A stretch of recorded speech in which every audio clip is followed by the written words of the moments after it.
Hello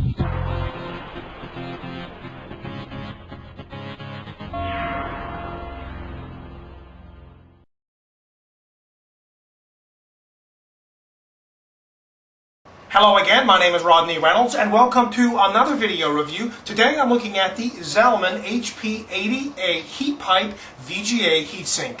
What is included in this package is a screwdriver. Get some screws, bolts, standoffs, washers, some thermal compound. You also get some extra things in case you lose something, and some extra thermal compound. A heatsink here for the front, a heatsink for the back. Now these two things up here are called the heatsink base assemblies. These actually are what this gets screwed into. Also a heat pipe and the manual.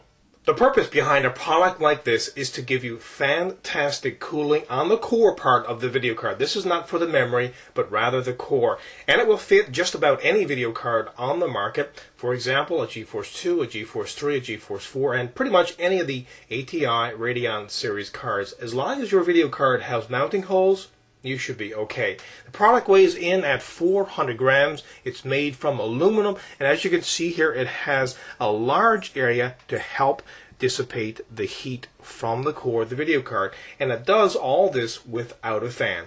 Before I go through the detailed installation of this particular product, I wanted to show you it first on one already installed on an ATI Radeon 9700 Pro video card. Again, these are the base assemblies, and these are what the heat sinks actually go mounted onto, and the heat pipe here gets wedged in between. Now just to show you here, you can see this is the base assembly right here. This goes right on the core. It makes contact. Then you place the base assembly on the back.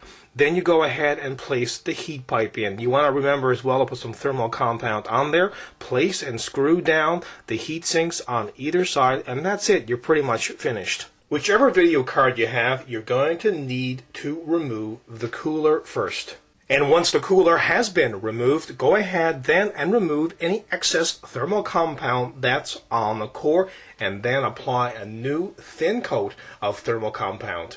The next step is to install the base assembly. One of the first things you can do here is take this piece of plastic, which has a sticky back, and go ahead and stick it on this side of the base assembly. And this is basically to allow and ensure that you're not going to make contact between it and the back of the video card. Now, once that is done, go ahead then and just screw the base assembly, the front part, through the video card. Now that this front base assembly is installed, you can see here the arrows are going to point down. This applies to the back one as well. There are going to be two screws here sticking out. You want to put washers and nipples on each of these first. Now the washer goes down first, then you go ahead and put this little nipple on there. Then you go ahead and you place this back base assembly. After that, you go ahead and just anchor that assembly with this nut.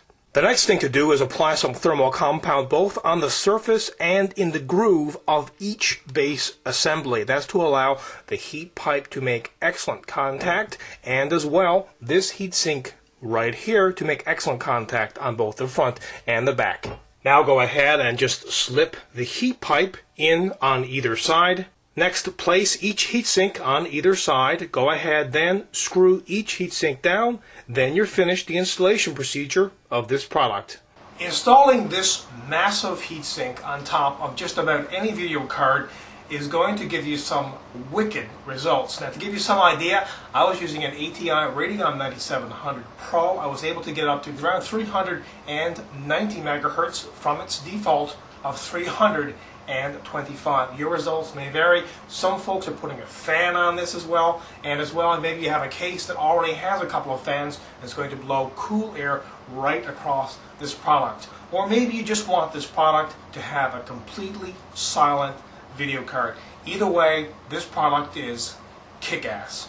Again, my name is Rodney Reynolds, and this has been another video review. Be sure to check back very soon. I will have a brand new one for you then. Also pop on my website at www.3dgameman.com, and while you're there you can go into the forums, and remember, registration in the forums is completely free.